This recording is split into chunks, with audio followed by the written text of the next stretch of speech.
机器下压爬不起来。解决方法就是第一个后面有一颗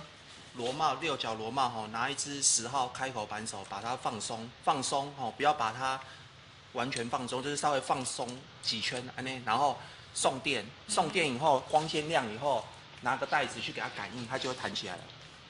如果还弹不起来之后，就是感应一下，然后再手稍微扳一下，自头就起来了。自头就起来，然后起来以后，这颗螺帽要再给它再转紧，那个后面那颗螺帽要再把它转紧然后再来就是会常常发生下压弹不起来，有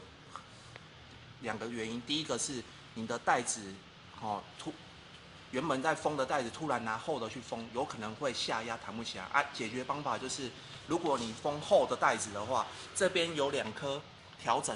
字头的高低拿一支8号扳手、8号套筒扳手或是开口扳手，这边2个防风螺帽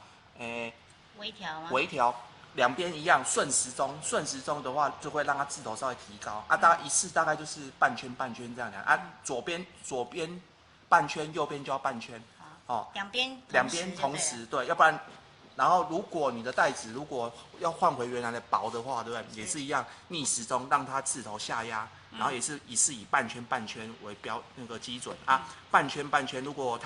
它印字如果不好看的话，你再继续这样微调那它现在字头卡到这边拔不起来，是因为它下去嘛？要上来才可以拔得出来嘛？对，没错，就是你这已经卡死了嘛，卡死了就是刚刚第一个方法，就是拿那个开口扳手有没有把那个后面螺帽稍微放松，然后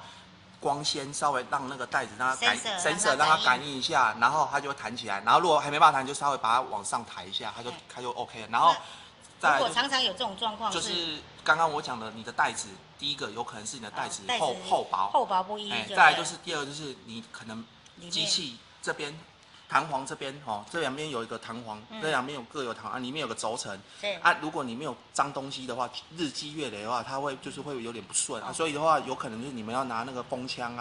把它给它稍微吹一下，让它保持清洁然后那个轴承这边看可不可以上点油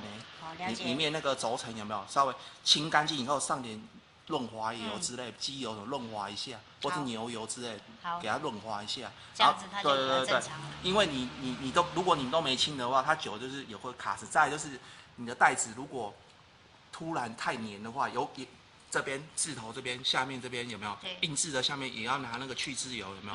印字的下面这边，然后把它清洁一下。所以那块布如果太旧或脏掉了，也要把它换掉。如果你没有铁氟龙材质的话，也就是贴铁氟龙材质，没有错，就是如果没有的话，就跟我们公司请购就是一个铁氟龙布而已啦。OK， 了解。还有什么问题吗？应该就是。它主要就是爬不起来的问题。